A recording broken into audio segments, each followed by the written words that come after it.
Welcome back to Grade 8 Geography, Unit Number 2, Global Inequalities, Economic Development, and Quality of Life. This is Lesson Number 18, How does Global Trade Affect Quality of Life? Before we begin, let's consider the following. Why does Canada trade so much with other countries? And number 2, how might a developing country improve its quality of life by trading with other countries?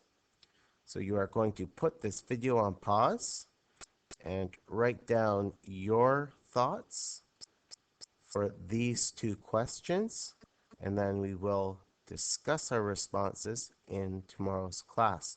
So put the video on pause now.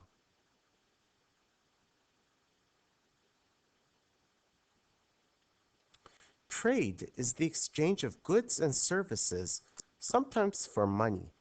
Trade has been a part of human existence for thousands of years.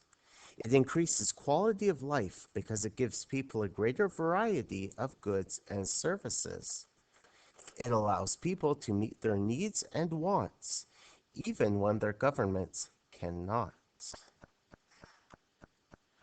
Global trade is trade among countries around the world. Examples of global trade include a country selling fruits and vegetables to other countries, or a country providing banking services to other countries. Almost every country in the world takes part in global trade. The increase of trading around the world, which is known as globalization, is due to advances in communication and transportation technology. Just a really fun plan the world map here, where you can see that these major corporations are involved worldwide. Things like Pepsi, Gillette, Coca-Cola, Samsung, Nokia, IBM, Microsoft, Disney. They're doing business not just in one part of the world, they're doing business around the world. Increasing trade almost always increases wealth. India and the Philippines have greatly increased their wealth by selling call center services to the world. Without trade between countries, call centers would not exist. Employing people in a country with lower wages to provide services to wealthier countries is known as outsourcing. Outsourcing provides more jobs for developing countries, as well as less expensive products for developed countries.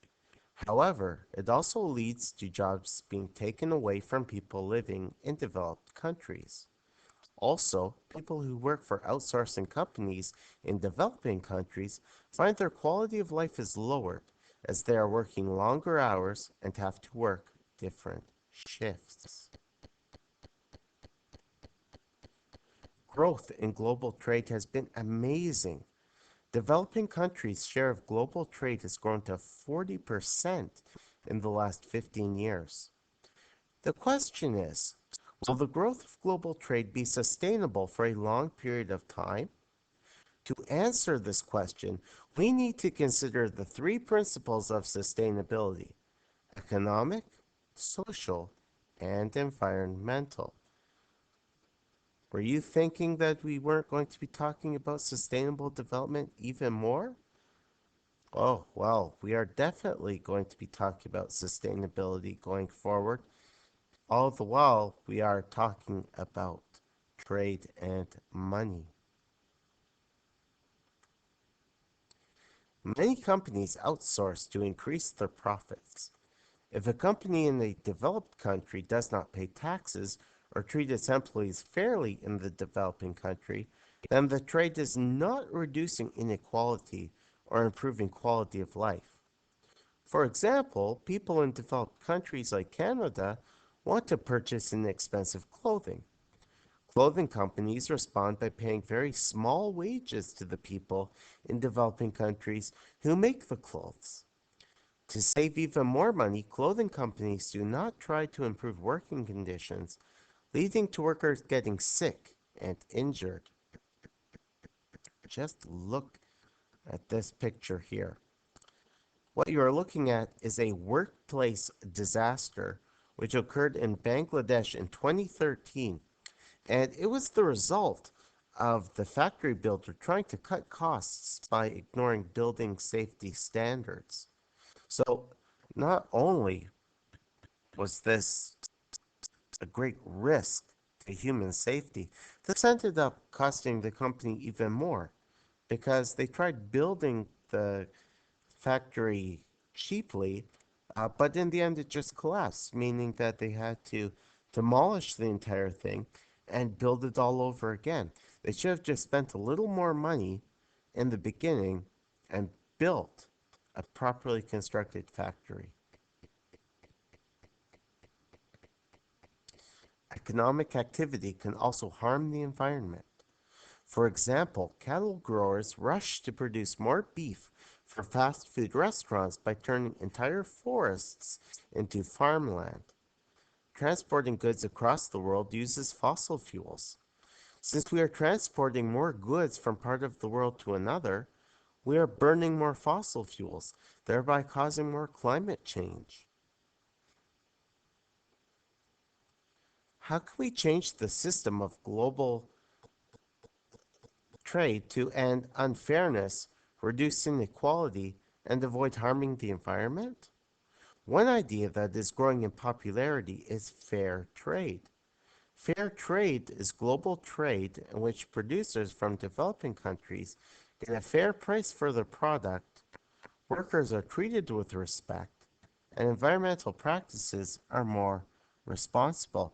So, what you might want to do is put the video on pause so that you can check out this diagram here, which shows how cocoa farming is an example of fair trade today.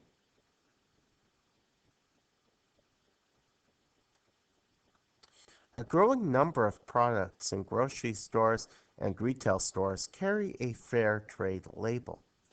Fair trade products range from chocolate to bananas to soccer balls. To be labeled fair trade, a producer must be certified by a recognized organization, such as Fair Trade International and the World Fair Trade Association. Some global development organizations, such as USAID, have helped to get fair trade started in developing countries. Something for you to try out the next time you go grocery shopping with your family. Take a look at the containers of products like coffee or chocolate or even bananas.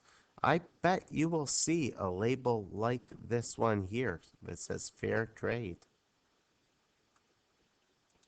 Fair trade companies follow a strict set of rules, which include employing only adults, paying a fair wage, and ensuring safe working conditions. The money that is made from selling fair trade products can also be put towards programs that help a developing country. Such programs include scholarships, literacy training, and medical operations for the sick and the injured. As part of today's homework, or rather, as part of tomorrow's in-class work, you will be reading about a business that supplies stores with fair trade soccer balls. This fair trade business is helping to improve people's quality of life in Pakistan. So again, fun activity, and you don't have to do this in the grocery store. Look in your kitchen and around your home. What items in your home are fair trade products? And what other fair trade items do you think your family could buy? Uh, so again, put the video on pause so that you've got these questions in front of you. And just take a look in your kitchen cabinets. Ask your parents for some help with that, and then we'll talk about our findings in class tomorrow. So put the video on pause so you can do this activity. And this concludes today's video.